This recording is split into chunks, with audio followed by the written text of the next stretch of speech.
वाळू तस्करांना पकडण्यासाठी तहसीलदारांनी नदीत उडी मारली. पोहत जाऊन पाठलाग. तहसीलदारांच्या धाडसाची चर्चा. वाळू तस्करांना शिकविला धडा. सरकारी अधिकाऱ्याच्या मनात आलं तर संपूर्ण व्यवस्था बदलू शकते. तशी काही उदाहरणंही समोर आलेली आहेत. काही अधिकाऱ्यांनी कर्तव्यात कसलाही हलगर्जीपणा न करता समाजात आमूलाग्र बदल घडवून आणलेले आहेत. सध्या अशाच एका तहसीलदार साहेबाची राज्यभरात चर्चा होत आहे. वाळू तस्करी रोखण्यासाठी या तहसीलदार साहेबांनी एकट्याने नदीपात्रात पोहून वाळूची तस्करी थांबवण्याचा प्रयत्न केलाय.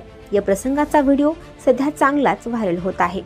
मिळालेल्या माहितीनुसार व्हायरल होत असलेला हा व्हिडिओ धरणगावच्या तहसीलदारांचा आहे. जळगावात वाळू चोरट्यांना पकडण्यासाठी तहसीलदार महेंद्र सूर्यवंशी यांनी कपडे काढून थेट गिरणा नदीपात्रात उडी घेतली आणि तस्करापर्यंत ते पोहत गेले आहेत. तहसीलदार महेंद्र सूर्यवंशी हे जळगावहून बैठक आटोपून धरणगावकडे जात होते. त्याचवेळी त्यांना गिरणा नदीपात्रात वाळू चोरी होत असल्याचं दिसून आलं. यानंतर महेंद्र सूर्यवंशी यांनी त्यांचं वाहन उभे करून ते थेट नदीपात्रात उतरले. कपडे काढून नदीतून पोहत जाऊन त्यांनी वाळू चोरट्यांचा पाठलाग केला. चक्क तहसीलदार आपल्याकडे येत असल्याचे समजताच वाळू चोरी करणाऱ्यांच्या पाचावर धारण बसली. त्यांनी लगेच तिथून पळ काढला. चोरी करणारे ट्रॅक्टर तसेच कामगार तिथून पसार झाले. हा सर्व प्रकार कॅमेऱ्यात कैद झाला आहे.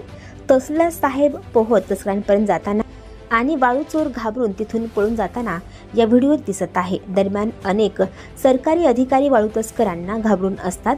वाळू तस्करीसाठी आडकाठी केल्यामुळे अनेकांनी तहसीलदारांवर हल्ला केल्याच्या यापूर्वी अनेक घटना घडलेल्या आहेत. मात्र कशाचाही तमा न बाळगता वाळू चोरट्यांवरील कारवाईसाठी तहसीलदार महेंद्र सूर्यवंशी यांनी दाखवलेल्या धैर्याचे आणि कर्तव्यनिष्ठेचे सर्वत्र कौतुक होत आहे.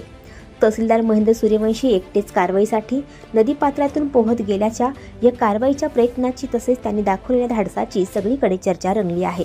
काहींनी ही कारवाई फिल्मी स्टाईल म्हणत त्यांची तुलना एखाद्या सिनेमातील नायकाशी केली आहे. तर या घटनेनंतर वाळू माफियांमध्ये भीतीचं वातावरण पसरलं आहे. जळगाव जिल्ह्यात वाळू उपसाचा मुद्दा अनेकदा ऐरणीवर येत असतो. मात्र एक प्रशासनिक अधिकारी स्वतः मैदानात उतरून अशा प्रकारे कारवाई करतो हे दुर्मिळच आहे. तहसीलदार महेंद्र सूर्यवंशी यांच्या धाडसी कृतीमुळे जिल्हा प्रशासनाचा वचक पुन्हा एकदा अधोरेखित झाला आहे.